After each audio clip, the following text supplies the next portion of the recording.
Saudara, Anda menyaksikan Kompas Bisnis bersama saya Putri Oktaviani. Yang kaya memakai private jet, yang miskin cukup pakai sepeda saja. Kami pakai istilah Selios ini untuk menggambarkan ketimpangan ekonomi yang terjadi di Indonesia. Di tengah target pertumbuhan ekonomi pemerintahan baru sampai 8%. Indonesia juga menghadapi tantangan serius dalam bentuk ketimpangan ekonomi yang terus membelit. Karena rasanya tidak fair jika kita menggaungkan pertumbuhan ekonomi tetapi ketimpangannya melebar. Kami beri catatan dulu saudara, terdapat dua kelompok yang menjadi rujukan dalam studi Selios, yaitu daftar 50 orang terkaya di Indonesia menurut Forbes dan daftar kekayaan para menteri di Kabinet Joko Widodo. Kita ke data menarik selanjutnya. Jadi saudara, hasil studi Selios bilang 50 orang terkaya di Indonesia ini setara dengan harta 50 juta orang biasa. Jauh ya. Selios juga menghitung jumlah kekayaan Crazy Rich Indonesia ini bisa membayarkan gaji seluruh pekerja penuh dalam angkatan kerja sepanjang tahun. Bahkan alokasi pajak dari kelompok ini kalau dihitung ini bisa membangun lebih dari 300.000 rumah, 15 juta peserta makan bergizi gratis, 3,8 juta sapi premium. Ada banyak lagi perbandingan pemanfaatan hanya dari pos alokasi pajak. Nah, orang bilang pandemi bikin ekonomi terpuruk. Nyatanya data orang 50 terkaya ini tidak demikian. Kita lihat ke data selanjutnya. Pada tahun 2019, ini saat pandemi belum berdampak besar ke masyarakat dan juga ekonomi, jumlah kekayaan 50 konglomerat Indonesia sebesar 2.470,57 triliun rupiah. Nah, tapi lihat, 5 tahun kemudian angkanya naik signifikan. Ini yang tahun 2024, lebih dari 100% menjadi 5.243,07 triliun rupiah. Di saat kekayaan Taipan ini meningkat, kondisi sebaliknya terjadi di masyarakat biasa. Nah, perbankan merekam data fenomena makan tabungan. Kami pakai data Bank Indonesia, saudara. Rasio tabungan terhadap pendapatan per Oktober 2023 ini turun, jauh dibandingkan posisi sebelum pandemi COVID-19 atau di Oktober 2019. Rasio simpanan terhadap pendapatan masyarakat Indonesia sebesar 15,7%. Pengeluaran dan pembayaran cicilan masing-masing 76,3% dan 8,8%. Padahal pada survei 2019, rasio simpanan terhadap pengeluaran masyarakat di tanah air masih jauh, saudara. Lebih besar, yaitu 19,8%. Dengan angka pengeluaran dan pembayaran cicilan, ini masing-masing 68% dan 12,2%. Jadi siapa saja sih orang atau pengusaha yang terkaya di Indonesia? Nah, ini dia datanya. Ada Budi dan Michael Hartono. Ini kekayaannya 777,6 triliun rupiah. Kemudian ada Prayogo Pangestu 707,94 triliun. Berikutnya ada Lau Tuk Wong 440,64 triliun rupiah. Bisa dibagiin berapa banyak duitnya? Nah, sedangkan menteri dengan kekayaan lebih dari 1 triliun adalah ini dia, ada 4 ya. Yang pertama ada Sandiaga Uno, ini kekayaannya 7,97 triliun rupiah. Kemudian Erick Thohir 2,3 triliun rupiah, Prabowo Subianto 2,04 triliun rupiah, dan ada Luhut Binsar Panjaitan 1,04 triliun rupiah. Apa sih yang dimaksud dengan timpang? Nah, kalau kita lihat secara kasat mata data, butuh waktu 630 tahun bagi orang kaya untuk menghabiskan hartanya. Berapa turunan itu ya? Sedangkan bagi orang biasa butuh waktu 1 abad atau bahkan mungkin lebih untuk bekerja. Lalu untuk menjadi seorang kuadriliuner butuh waktu hanya 6 tahun saja. Berbeda dengan proses pengentasan kemiskinan yang perlu waktu sampai 133 tahun. Nah, saudara, sesaat lagi Kompas Bisnis akan kembali dengan ulasan ketimpangan sang kaya dan si miskin bersama Direktur Kebijakan Publik Center of Economic and Law Studies, Media Wahyudi Askar. Kompas Bisnis hadir kembali untuk menemani Anda, saudara. Private jet untuk sang kaya, sepeda untuk si miskin. Data penelitian Selyos mengungkapkan harta 50 orang terkaya di Indonesia setara dengan 50 juta orang biasa. Pertumbuhan ekonomi yang tercapai membawa Indonesia sebagai mutiara yang bersinar saat global gelap. Benarkah pertumbuhan ekonomi juga signifikan menyentuh kelas biasa dan dinikmati piramida terbawah? Kompas Bisnis sudah bersama Media Wahyudi Askar, Direktur Kebijakan Publik Selyos. Selamat pagi, Mas Media. Selamat pagi. Mas Media, ini pertanyaan pertama. Mengapa data kemiskinan BPS ini dianggap tidak valid dalam menggambarkan wajah kemiskinan sebenarnya?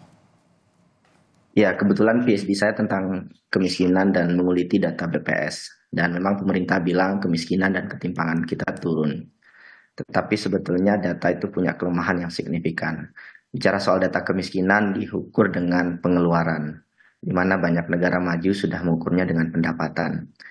Di sisi lain, data BPS lewat data Susenas memang tidak mampu mengcapture gambaran jumlah kemiskinan dan ketimpangan yang sebenar-benarnya. Jadi di data BPS itu orang yang bekerja siang dan malam dan dieksploitasi ya itu tidak dianggap miskin.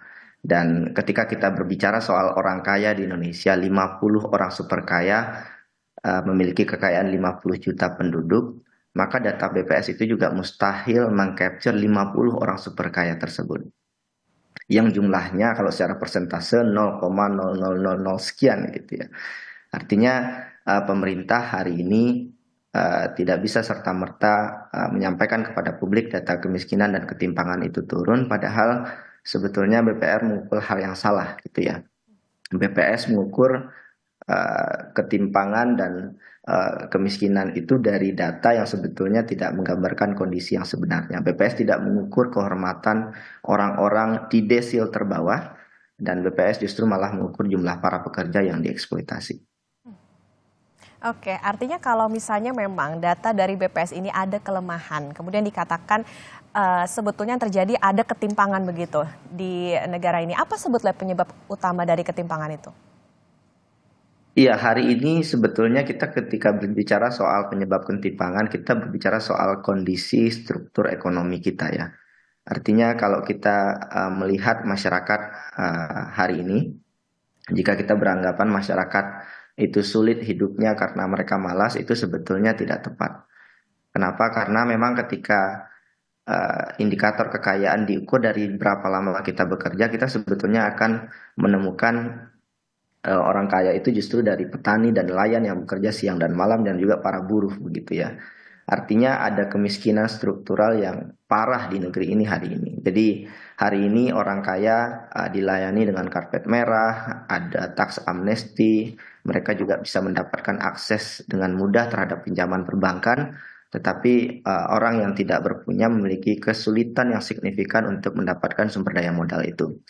Penyebab lainnya juga kita melihat hari ini oligarki orang super kaya ini berada di lingkaran kekuasaan. Mereka terafiliasi dengan banyak industri ekstraktif yang memiliki pengaruh besar terhadap kebijakan pemerintah. Jadi bayangkan kita ingin memajaki sektor industri ekstraktif di mana orang kayanya berasal atau bekerja menjadi bagian inti utama dari pemerintahan. Jadi memang ini tidak mudah untuk menarik pendapatan dari orang kaya ini, karena memang ada kondisi keterikatan yang sangat kuat dengan kekuasaan. Faktor lainnya juga kita melihat ketimpangan hari ini tinggi karena memang orang kaya punya kapasitas yang kuat untuk menghindari pajak, baik itu secara legal maupun ilegal. Sehingga banyak yang tidak membayar pajak, sedangkan di sisi lain rakyat biasa yang dengan pendapatan terbatas itu dituntut untuk setia membayar pajak setiap bulan. Dan mereka nggak punya pilihan lain untuk terus patuh membayar pajak. Artinya sangat disayangkan dari data yang mungkin Mas Media juga dapatkan, ini yang kaya justru dapat akses lebih banyak dan juga bisa dikatakan dimanjakan dengan kebijakan dari pemerintah, tapi justru si miskin ini sulit gitu untuk bisa merangkak menjadi si kaya. Dalam kerangka pemerintah memberikan insentif pajak yang sangat signifikan untuk korporat-korporat besar ya. Memang pajak ini ditujukan untuk korporat, tetapi yang mendapatkan manfaat paling signifikan adalah pemilik utama perusahaan tersebut, orang super kaya tadi. Nah, Mas Media, kalau dalam kerangka pertumbuhan ekonomi itu kan angka produk domestik bruto nih kerap atau bahkan hampir ya Ya. selalu menjadi tujuan utama politisi, bahkan masuk dalam visi misi kampanye. Anda mengkritisi dengan bilang seakan-akan PDB ini merupakan satu-satunya barometer mutlak atas kemajuan atau pencapaian pemerintah. Iya Bukankah betul hal sekali karena termudah itu melihat PDB, Mas Media? Kalau bukan PDB, lalu apa barometer yang bisa dijadikan bukti kemajuan ekonomi? iya bahkan lembaga internasional negara-negara maju itu sudah tidak lagi bergantung pada indikator PDB karena PDB hanya menjelaskan input output aktivitas pasar tetapi tidak pernah berbicara, tidak akan mungkin bisa berbicara soal keadilan, ketimpangan. PDB tidak bisa mengcapture soal eh, persoalan kesehatan, bahkan persoalan lingkungan. Artinya indikator ini indikator lama yang melupakan makna hakiki dari pembangunan. Bahwa pembangunan itu pada akhirnya kita bicara soal social welfare maximization, di mana semua masyarakat seharusnya mendapatkan manfaat dari proses pembangunan. Dan PDB tidak bisa mengcapture itu. Jadi kita sebetulnya sudah harus mulai ya untuk bergerak pada indikator-indikator yang lebih real, sesuai dengan kondisi masyarakat. Jadi jangan lagi masyarakat dijajar dengan indikator-indikator semu. Karena bahkan dengan bicara soal PDB sekalipun, PDB kita itu hanya 5% selama kepemimpinan Jokowi. Di saat seharusnya kita tumbuh 6-7%. Dan ketika ekonomi growth kita juga nggak signifikan, indikator pembangunan lainnya juga rontok dan juga tidak menunjukkan tanda-tanda pembangunan yang signifikan. Jadi memang kita perlu merefleksikan lagi ya arah pembangunan kita ke depan untuk tidak bicara soal ya sekarang Prabowo 8%. Ya kita bisa saja mencapai 8%, tetapi hutan dipangkas, semuanya dihajar, sumber daya alam dieksploitasi. Kita mungkin mencapai itu, tetapi yang rusak adalah lingkungan dan juga nanti ke depannya generasi di 2045 tidak akan kebagian kue pembangunan lagi. Ada beberapa hal yang tidak bisa dilihat hanya dari PDB itu tadi.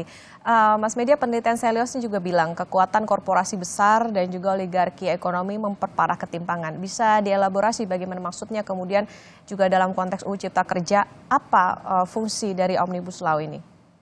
Iya, para triliuner itu memiliki pengaruh besar ya terhadap kebijakan publik. Mereka memberikan donasi politik dalam jumlah besar terhadap partai politik.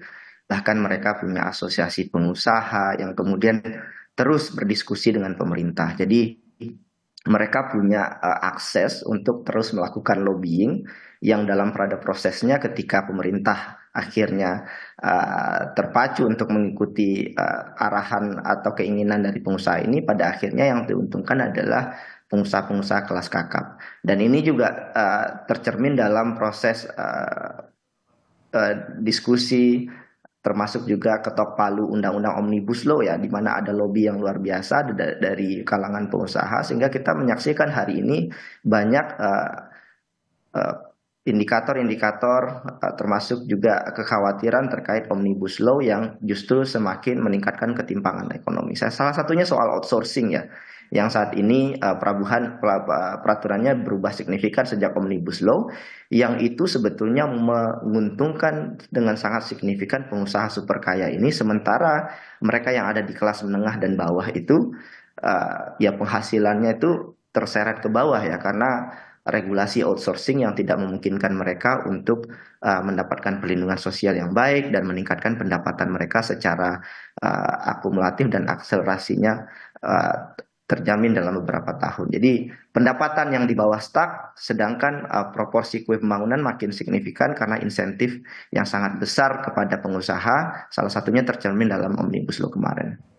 Kuncinya adalah bagaimana akses ke kebijakan itu tadi ya, yang ternyata bisa juga mengatur ataupun juga justru memperparah ketimpangan yang ada di masyarakat. Mas Media, secara data yang kaya tambah kaya signifikan, bahkan bisa dibilang nggak habis 7 turunan, sedangkan yang biasa saja yang makan tabungan. Rekomendasi solusi apa? Iya, kita hari ini selalu bicara soal pengeluaran, hutang, realokasi anggaran, tetapi kita lupa bahwa akar masalahnya adalah penerimaan negara yang sangat kecil. Maka memang ketika kita bicara kenapa pemerintah berhutang, salah satunya karena pemerintah tidak signifikan atau bahkan gagal memajaki orang-orang super kaya ini. Artinya ini harus berubah. Maka solusinya ya pajak, pajak, dan pajak. Solusi di luar itu menjadi tidak masuk akal hari ini dalam konteks struktur ekonomi kita hari ini. Karena ketika kita realokasi anggaran dari pos lain, kita mengorbankan pos perlindungan sosial lainnya misalkan.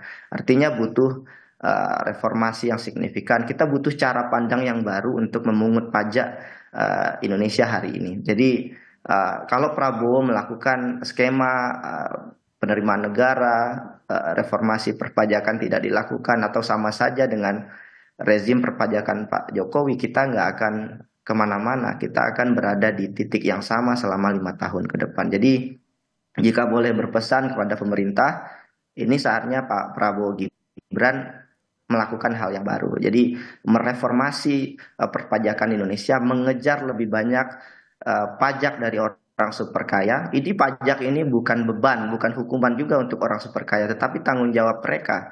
Karena mereka mendapatkan kue pembangunan lebih besar, mereka seharusnya juga berkontribusi lebih besar kepada Indonesia. Ada emas tersembunyi di balik Kementerian Keuangan hari ini, dan emas itu adalah pajak untuk orang super kaya dan jumlahnya besar sekali. Jadi jangan pajak itu dibebankan begitu besar kepada kelas menengah dan bawah, sementara kelas menengah atas, maksud saya kelas atas, 50 orang super kaya ini mereka tidak mendapatkan tidak diberikan tanggung jawab yang sama untuk membangun negara kita. Ada dibutuhkan cara yang baru dalam memungut pajak, ini juga apa ya, ditunggu-tunggu terobosan apa nanti dari pemerintahan yang baru soal bagaimana memungut pajak yang nantinya juga harapannya bisa dinikmati tidak hanya bagi si kaya tapi juga bagi mereka yang menengah maupun juga ke bawah. Terima kasih Mas Media Wahyudi Askar, Direktur Kebijakan Publik Selios, sudah bersama di Kompas Bisnis. Sehat selalu. Terima kasih.